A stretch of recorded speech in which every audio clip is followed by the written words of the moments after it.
The Electoral Commission will today launch the 2021 Municipal Elections. The launch will unveil the Electoral Commission's creative campaign for the 2021 elections. It will also serve to inform all South Africans, the electorate and stakeholders about the progress for the upcoming elections. The elections are expected to take place on the 27th of October. Natasha Phiri, as you just saw earlier, is there. A very good morning to you, Natasha. When do we expect proceedings to begin?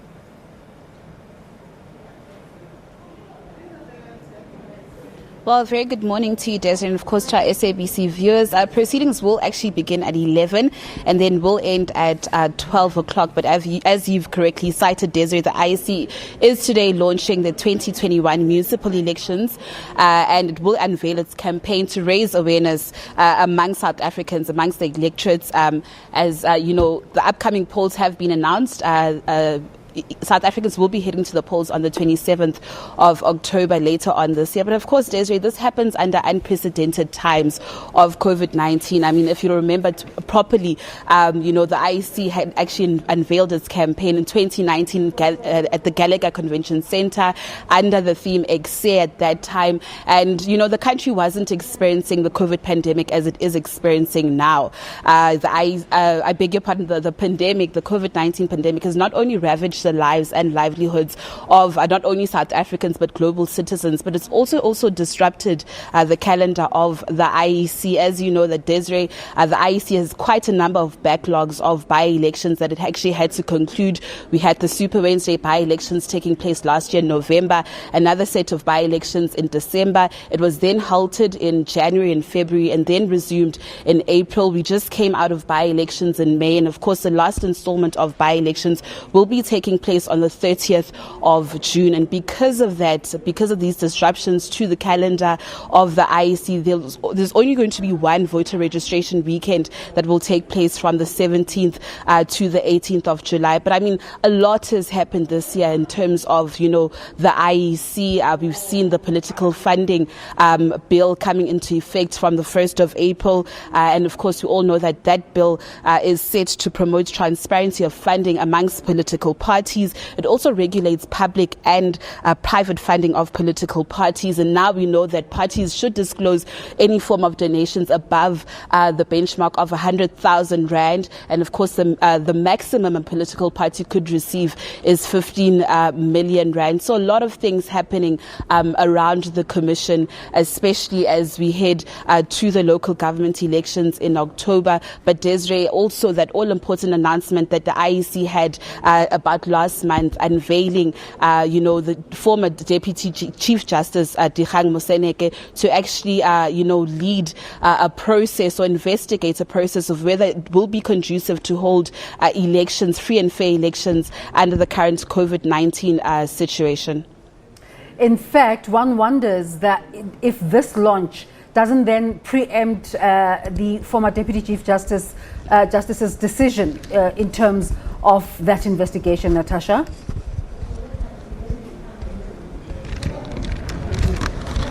Well, Desiree, you really can't say that because, anything can happen at this stage. We ran a similar package yesterday where we heard the IFP, they're criticizing the IEC of actually having this launch ahead of, Justice Moseneke's reports that will be unveiled or released to members of the public on the 21st of July, which is next month, and saying that it's quite premature for the IEC to actually have this launch ahead of times. But speaking to a political analyst, Levi Ndo, yesterday, he had said, listen, the work of the commission must go on. The commission cannot simply fold its arms and do nothing. But it's work. It's tasked to actually, work and, have its proceedings, for lack of better words, underway. The commission cannot just simply fold its arms and do nothing. It is the work of the commission to actually do this. Yes, some political parties have raised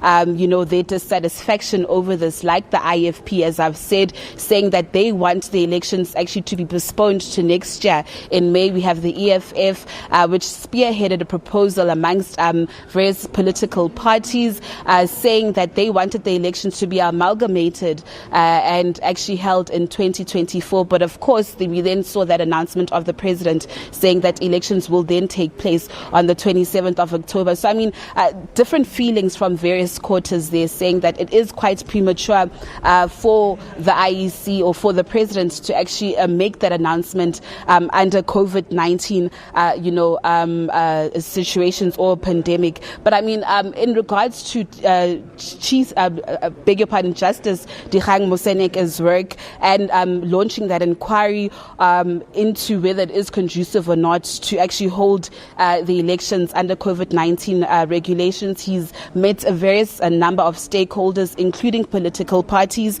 He had engaged with the National Party Liaison Committee, and of course this committee comprises of various representatives of political parties that are represented in the National Assembly. He has yet to engage with the Ministry of Health and the Minister of Cogta, who will then at a later stage proclaim the local government elections. But it's quite interesting, if members of the public want to make their inputs or give their opinions on whether it will be feasible or not to actually hold the local government elections under COVID-19 situations, members of the public need to make their submissions before the 18th of June, which is next week Friday. And of course, submissions could be made to freeandfairelections.org.za. Desiree.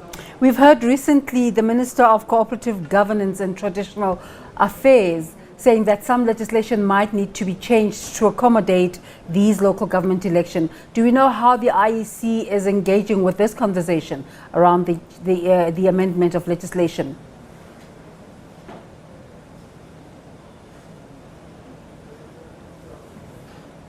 Well, Desiree, they haven't gone into length about this very issue. But I mean, just in times past, speaking to the officials of the IEC, they had said they're actually ready for anything. Whether or not the local government elections are going to be postponed, it still is yet remained to be seen as we wait for that major announcement from Justice Moseneke on the 21st of July. But really, the IEC is saying that even if the elections are postponed, they're ready. If the elections go ahead, they're ready. They've got their work cut out for them. Yeah. Do we have a program for this launch today? What's going to happen today?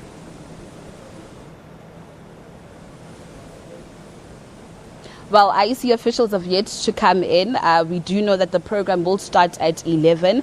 There is a presentation. I'll just quickly step out of the shot and I'll ask my colleague Usbuso Mncedane to actually show you the stage behind me. We've got a mini set up there, quite a creative one with the old Toyota or Nissan Baki there of the IEC. And of course, we can expect a presentation from, whoever's going to be making presentations there. We also expect IEC officials, the CEO, Mr. Sai Mamabolo, of course, and the chair, Mr. Glenn Mashinini, to also make their presentations. And of course, various political parties will also be present today. So we definitely will get reactions from them, seeing that there are mixed, reactions or different feelings around the holding of the local government elections later on this year. As I've said before, the IFP not keen, asking for the IEC to postpone the elections to next year. The EFF calling for the amalgamation. We have the DA and other political parties saying that, listen, South Africa is ready to head to the polls, making an example and using countries like the United States of America, saying that they went to the polls under the current COVID-19 pandemic. We could also do the same. But of course, Desiree, we will give you all the blow-by-blow action in regards to this story. Back to you in studio. Natasha, thank you so much for setting the scene for us there. We'll most certainly come back to you as soon as proceedings begin.